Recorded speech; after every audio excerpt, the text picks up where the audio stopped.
1年戦争、連邦軍作戦史、勝つまでの戦局推移。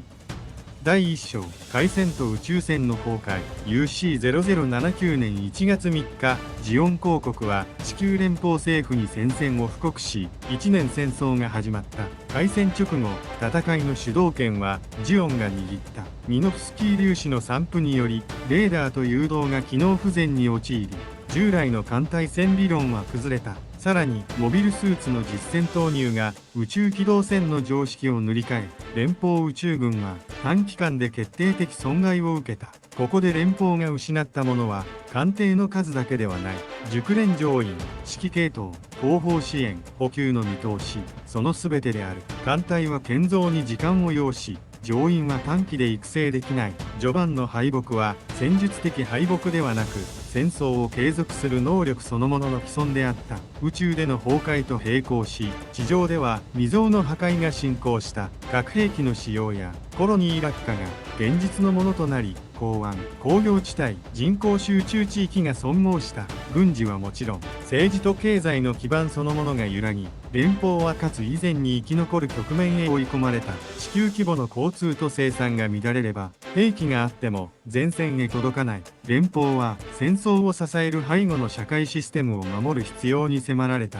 連邦は宇宙での損害を受け、戦力の再配分を迫られた。宇宙の拠点はルナ2などに残るが、制中権を失った状況で大規模反攻を行えば損耗が増えるだけである。よって連邦は宇宙での再起を最終目標として掲げつつ、当面は地上の国家機能を維持し、工業と兵站を回復させる戦略へ転じた。地上には工場があり、燃料があり、食料があり、交通網と行政機構が残る。ここを維持できれば戦争の機会は準備できる。連邦の戦略は敗北のショックを飲み込みつつ、回復して勝てる戦争へ作り変える方向へ転じた。第2章、レビル演説と国家の再転化。宇宙船の崩壊は政治的にも連邦を揺さぶった。短期決戦での講和が現実味を帯び、停戦の意思が鈍る危険が生じた。ここで連邦にとって転機となったのが、捕虜となった指揮官の帰還とその演説である。ジオンの優位は絶対ではなく、兵力と生産の差は埋まらないという認識が世論と軍の空気を押し戻した。戦争は一撃で勝つものではなく、回して勝つものであるという発想が、ここで連邦の中枢に再定着した。連邦がこの段階で行ったのは、精神論ではない。戦力の現実を直視した上で、損耗を吸収できる制度を作り直す作業である。帳簿と訓練の拡充、艦艇建造計画の再編、軍需工場の稼働率引き上げ、資源配分の再設計、指揮系統の整理、戦争という巨大なシステムを停止状態から再起動する工程であった。戦争の勝敗は前線の英雄だけで決まらない。後方の制度が回っているかどうかで決まる。連邦はその原則へ戻った。第3章、南極条約と戦争の性格転換。1月31日、南極条約が締結された。条約は人道目的に見えるが、軍事的には戦争の勝ち方を変えた。大量破壊による短期決着の選択肢が狭まり、戦争は占領と補給と拠点維持の積み重ねへ移行した。これは連邦に有利な戦争形態である。連邦は人口と工業力、地球規模の行政能を持つ。短期で叩き潰されない限り、時間は連邦の味方となる。一方、ジオンは短期決戦の設計である。宇宙で優位を作り地上を制圧し、政治的既成事実を積み上げ、講和へ持ち込む構図であった。条約後、占領維持が長期戦の重荷となり、強みが弱点へ転じる土壌が生まれた。連邦はここから戦争を数字で組み直す。生産量、輸送量、補給日数、損耗率、訓練周期、修理回転、これらを最適化し、戦場での一撃ではなく、継戦能力で戦局を反転させる方針が固まった。連邦が恐れるべきは敗北そのものではなく、回復不能な損耗である。よって作戦は、勝つより先に負け方を管理する方向へ進んだ。第4章、地上戦の目的は奪還ではなく再建である。地上戦を連邦視点で定義するなら、宇宙で失った分を地上で取り返す戦いではない。宇宙で戦える国家に戻るための基盤を作る戦いである。地上には工場があり、燃料があり、食料があり、港と鉄道がある。これらが回るほど兵站が太くなり、部品が揃い、兵が訓練でき、損害を吸収できる。連邦は派手な奪還劇より補給線と整備網の再構築を優先した。戦線を押し返すことは目的ではなく手段であり、最終目的は戦争を回す流通の神経を取り戻すことにある。ジュオンは地上へ降下し、各地の要衝を抑えた。連邦にとって重要なのは占領地の面積そのものではない。交通の接点、港湾、航空基地、工業地帯、資源集積地が握られているかどうかである。連邦はこれらを守る、あるいは奪い返すために戦線を構築し、地上の物流を復旧させた。海上輸送が戻れば燃料が回る。燃料が回れば航空が動く。航空が動けば前線支援が効く。前線支援が効けば地上部隊は生き残り、訓練された兵が蓄積する。戦争の回復はこの連鎖で進む。地上戦は同時に対モビルスーツ戦の学習場でもあった。連邦は当初 MS に対抗する戦術体系を持たない。だから現場で学ぶしかない。待ち伏せ、地形利用、火力集中、対空火器の転用、砲兵による障害物設置、部隊間の無線手順、撤退と再集結。こうした手続きを積み上げ MS 戦の強悍化へ接続していく。占領は奪うより維持が難しい。治安戦は勝っても兵が減る。ジュオンは広域占領の維持で消耗し、連邦は人口と産業を背景に損耗を吸収する。この構造差が時間とともに効く。第5章、基地網と兵站が戦線を作る。連邦が地上で最初に築いたのは前線の勝利ではなく基地網である。基地は兵の寝床ではない。燃料の集積地であり、弾薬庫であり、整備工場であり、訓練場であり、負傷兵の構想拠点である。基地が機能すれば損耗は吸収できる。基地が止まれば勝っても前線は崩れる。連邦は港湾、滑走路、鉄道結接点を優先して復旧し、輸送の回転を上げた。輸送の回転が上がれば戦線の厚みが増す。戦線の厚みが増せば局地的敗北が全体崩壊へ直結しなくなる。連邦は戦争を受け止められる器を地上で作った。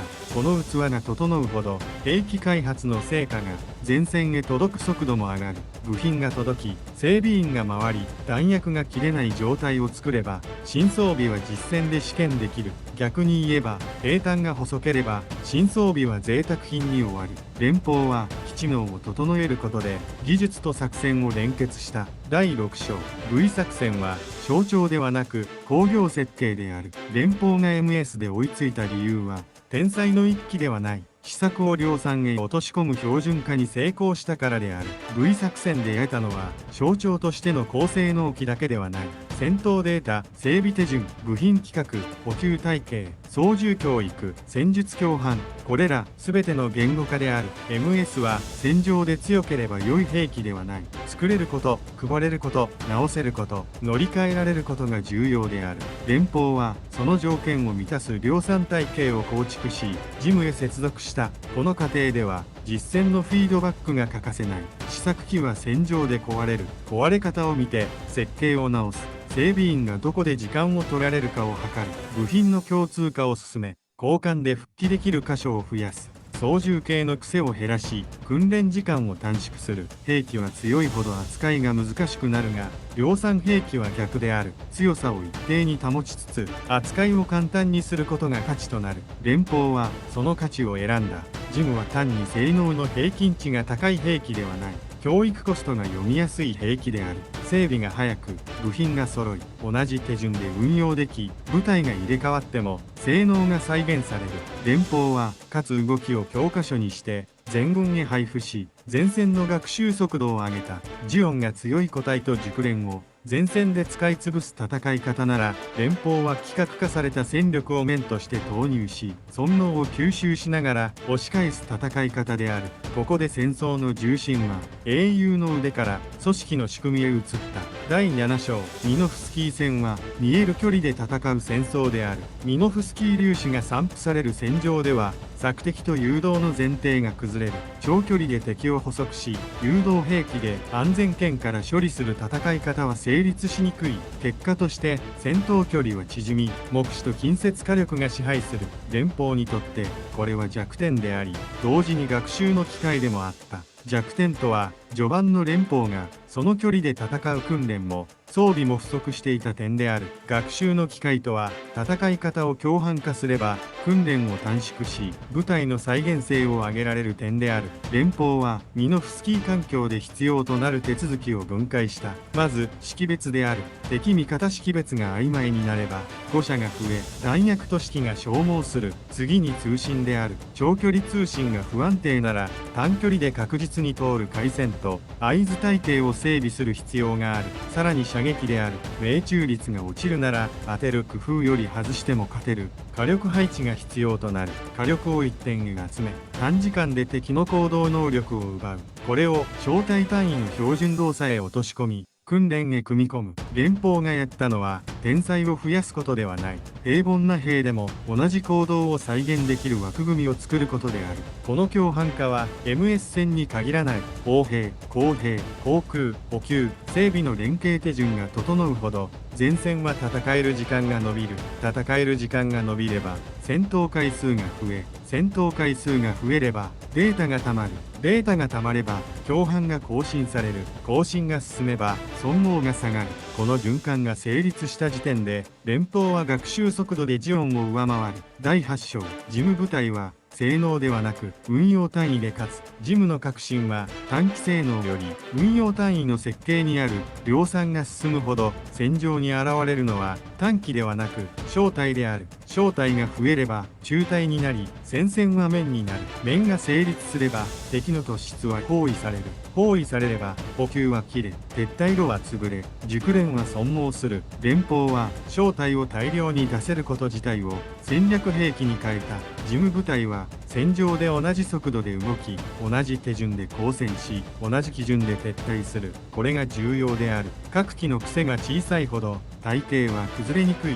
体系が崩れにくいほど火力は集中できる。火力が集中できるほど敵 MS の損耗は増える。敵が損耗すれば補給と整備の負担が増え稼働率が落ちる。稼働率が落ちれば占領維持はさらに重くなる。連邦はこの負荷連鎖を意図的に発生させた。さらに連邦は MS 単体に全てを背負わせない設計を進める。地上では砲兵と航空で敵の動きを縛り MS が決定打を入れる。宇宙では艦隊火力と MS の近接戦を組み合わせる。役割分担が明確なほど訓練は短縮でき補給は読みやすくなる。連邦が勝ったのは高性能 MS を揃えたからではない。役割分担を標準化し損耗を吸収しながら前へ進める運用体系を作ったからである。第9章宇宙艦隊再建は工業力を宇宙へ変換する作業である。宇宙反攻の本質は地上の工業力を宇宙の戦闘力へ変換する工程にある。艦艇は一隻で戦うが建造と運用は社会全体で支える。鋼材の調達、エンジンの製造、推進剤の供給、乗員の養成、修理用ドックの確保、弾薬の補充、航路の維持、どれか一つが欠ければ艦隊は前へ出られない。連邦は地上で基地能を回復しそこで得た余力を宇宙へ持ち上げることで艦隊を再建した。宇宙では消耗が早いミノフスキー環境で接近戦が増えれば被弾は避けにくい。よって艦艇と MS を消耗する前提で運用し損耗を吸収できる数と補給を確保する必要がある。ここで連邦が取った手は質で勝つ前に量で息を継ぐ設計である。安価な装備で戦線を支え主力を温存し決戦で集中投入する。こうした資源配分の考え方が星1号作戦の連続構成を可能にした。宇宙艦隊再建は戦場の1日で完了しない。毎日の生産と訓練と整備で積み上がる。連邦はその積み上げを途切れさせず終盤に終戦へ押し込めるだけの厚みを作り上げた。ジオンが短期決戦の勢いを失うほど連邦の厚みは効き始める。終局戦はその厚みが前へ出た瞬間である。第10章極地反攻は決戦の前の聖地である。連邦の地上反攻はいきなり決戦へ飛び込む形では進まない。まず要衝を抑え輸送の安全度を上げ修理と補給の回転を上げる。極地反攻は地図の色を塗り替える作業ではない。戦争を回す床を平らにする作業である。道路と橋梁を復旧し港を再稼働させ航空基地を確保し前線へ燃料を流す。これが整えば同じ兵力でも前へ出られる。整わなければ勝っても止まる。連邦は止まらない反攻を作るために局地戦を重ねた。この過程で重要なのは敵の機動部隊を孤立させることである。 MS が強くても燃料と弾薬が尽きれば撤退するしかない。撤退路を抑え補給線を切り航空と砲兵で移動を縛り MS で仕留める。これは新兵でも実行できる構図である。なぜなら勝負を決めるのが個人技ではなく編成と火力配置だからである。連邦は局地戦でこの構図を反復し現場の指揮官へ共通の型を浸透させた。さらに局地反攻は兵の質を上げる装置でもある。戦闘経験は短期で得られない。だが戦闘回数を増やし同じ型で戦わせれば学習速度は上がる。戦う前に手順があり戦った後に検証があり次に共犯が更新される。この回転が続くほど部隊は硬くなる。硬くなった部隊は損耗が下がり損耗が下がれば再編が早い。再編が早ければ次の戦闘へ入れる。連邦はこの回転でオデッサへ向けた地上戦力の下地を作り上げた。第11章中盤戦の焦点は海と空の回復である。地上の戦局は海と空の回復で大きく変わる。海上輸送が戻れば燃料と弾薬が回り航空優勢が取れれば前線支援が効く。航空支援が効けば MS を含む敵機動部隊の行動半径は狭まる。連邦は数と整備の優位を生かし航空戦力と海上輸送を立て直した。これは戦術の勝利ではなく修理回転と補給の勝利である。稼働率が上がった側が制空を抑える。制空を抑えた側が地上戦を押し返す。連邦はこの循環を成立させた。中盤の連邦は局地で負けても全体で崩れない形へ進む。前線が押されても補給線が切れなければ再編できる。再編できれば反撃できる。反撃できれば敵は消耗する。消耗は占領維持を重くする。重くなれば撤退が増える。撤退が増えれば連邦は基地を回復する。基地が回復すれば補給が太る。この連鎖が加速し戦局はゆっくりと連邦へ傾いていく。第12章宇宙反攻準備は打ち上げ能力の戦いである。連邦が宇宙へ戻るには艦艇と MS だけでは足りない。宇宙へ運び上げる能力が必要である。打ち上げ拠点、輸送船団、護衛、航路管理、宇宙側の受け入れ基地、これらが揃って初めて地上の生産力が宇宙戦力へ変換される。連邦は地上中枢を維持し軍需工場を回し訓練を継続し宇宙へ持ち上げる階段を一段ずつ積み上げた。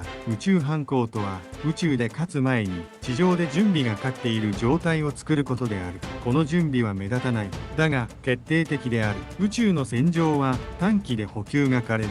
弾薬が尽きれば撤退しかない。整備が間に合わなければ出撃回数が落ちる。出撃回数が落ちれば局地の勝利が続かない。連邦は出撃回数を支える後方を戦う前に作り込んだ。宇宙反攻準備で連邦が重視したのは主力兵器だけではない。安価で大量に揃う装備で戦線の穴を塞ぎ主力を決戦まで温存する設計である。代表例がボールのような簡易機である。短期の戦闘力は低いが数を揃えれば偵察、哨戒、対艦火力の補助、遮蔽物の形成に使える。何より重要なのは訓練と補給の回転を標準化できる点である。短期要請の乗員でも運用でき損耗しても補填が効き戦場の情報量を増やせる。情報量が増えれば不意打ちは減り艦隊は時間を稼げる。時間を稼げば整備が追いつき出撃回数が増える。出撃回数が増えれば局地の優位を積み上げられる。連邦の宇宙反攻は主力の強さで押し切ったのではない。補助戦力で時間と空間を買い主力が勝てる瞬間を作った作戦である。また連邦は宇宙船で最も失いやすい資源が熟練と時間であると理解した。故に救助と回収の体系を整える。被弾した機体の帰投経路、救命ポットの回収手順、艦隊内での応急修理、戦闘後の損傷評価と部品交換の標準手順、これらが整えば同じ損害でも実質的な消耗は小さくなる。生き残った乗員は次の出撃で経験を積み上げる。回収できた機体は部品取りになり次の機体の稼働率を押し上げる。戦争の後半で連邦が強く見えるのは個々の機体が強いからではない。損耗を回収して再利用する仕組みが回っているからである。ジオンが前線で熟練を使い切るほど、連邦は経験を蓄積し、戦場の再現性を高めていく。宇宙反攻はその差が臨界点を超えた瞬間に現実となる。前進基地の確保も同じ論理である。要塞を落とす価値は敵戦力の撃破だけではない。補給距離の短縮である。距離が短くなれば燃料と弾薬の輸送回転が上がり、損傷艦の修理が間に合い、次の出撃が早まる。補給が太れば予備部品が増え、故障は戦死に直結しなくなる。連邦は終盤、距離を縮めるほど強くなる構造を作り、要塞攻略を連鎖へ変えたのである。その構造が成立した時点で、ジオンの防衛は一撃で止める以外の選択肢を失う。ソーラレイのような極端な兵器が選ばれた背景は、連鎖を断ち切る必要性にある。だが、連邦は損害を吸収し、連鎖を維持した。ここで戦争の勝敗は確定へ向かう。勝負を決めたのは兵器ではなく運用の厚みである。この終局戦で露呈した現実である。第13章、転換点としてのオデッサ作戦。 UC0079 年11月7日、オデッサ作戦が開始された。これは単に大戦果を上げた地上海戦ではない。地上戦の背骨を折る作戦である。ジオンは占領域が広いほど守る線が長くなり、補給は伸び、輸送は脆くなる。資源と輸送の要衝を失えば、広域占領は維持できない。連邦は、砲兵、航空、機構を組み合わせ、必要な局面に MS を投入する編成戦で押し切った。主役は、一機の英雄ではなく、兵隊と編成である。オデッサの意味は、その後に現れる。ジオン地上軍は、補給の背骨を折られ、撤退と戦線整理を余儀なくされる。占領地の維持が困難になり、各地の戦線は点と線に縮小する。治安線の負担が重くなり、広域支配の政治的果実は摩耗する。連邦は地上の時間を獲得し、工場と訓練と補給を回し続ける余力を得る。これは宇宙反攻の準備期間を確保したことを意味する。戦争の主戦場はここから宇宙へ戻る。第14章、ジャグロー防衛は中枢防衛である。11月30日、ジオンは一大反攻作戦として連邦の地下中枢ジャブローを攻撃した。ここで争われたのは基地の占拠ではない。指揮、通信、計画、生産統括、すなわち戦争を回す中枢である。中枢が破壊されれば前線が勝っても戦争は続けられない。ジオンの狙いはその一点にあった。だから奇襲と破壊工作が混ざり、短時間で致命部位を貫く構図となった。しかし連邦は中枢を落とさせなかった。生産が残り、行政が残り、司令系統が残る。これが宇宙反攻への許可証となる。中枢が健在である限り、連邦は失敗しても立て直せる。追加兵力を送り、補給を継続し、戦争を止めないでいられる。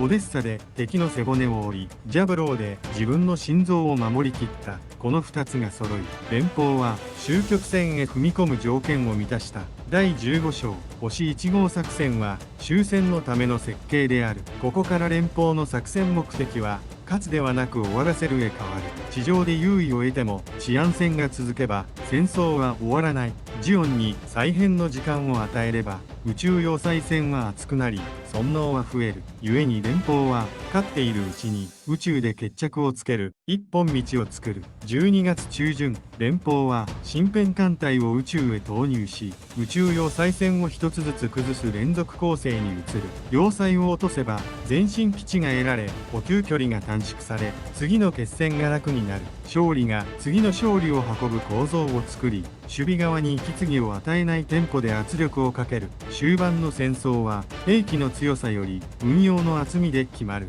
艦隊は艦隊として機能し、MS は MS として面を作り、整備と補給が出撃回数を支える。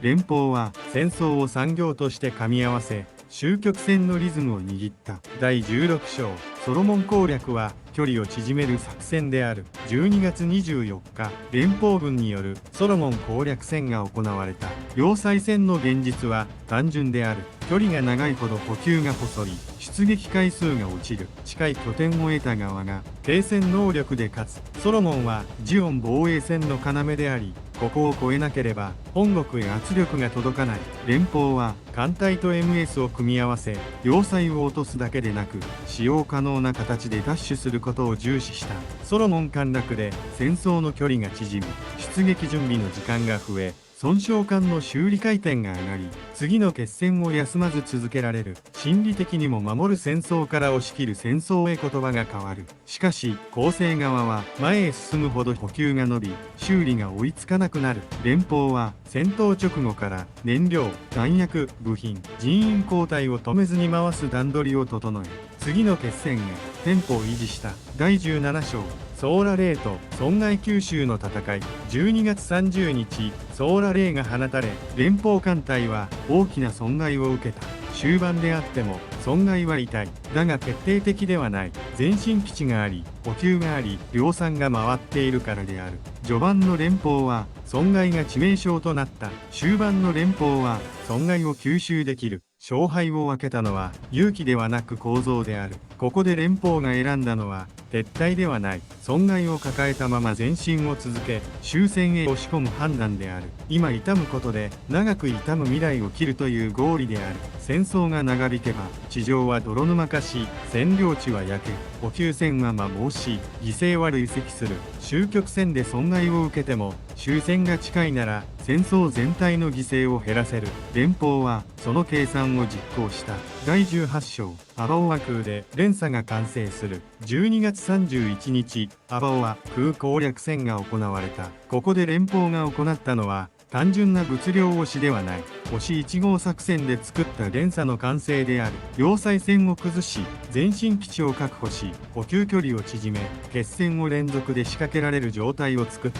その到達点がアバオワ空である。故に最終決戦は単独の大きな戦いに見えて、実際は前段の勝ち方の結果である。連邦は戦術で勝ったのではなく、戦争の設計で勝ったのである。終盤のジオンは戦力だけでなく意思決定が揺らぐ。誰が和平を握るのか、誰が戦争を続けるのか。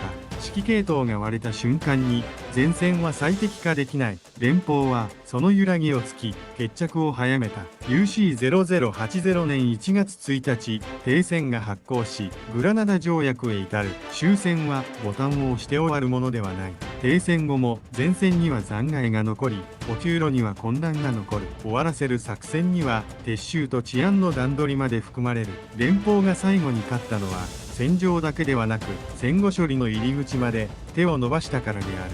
総括、連邦の勝因は3つである。第1に量産と標準化で損害を吸収したことだ。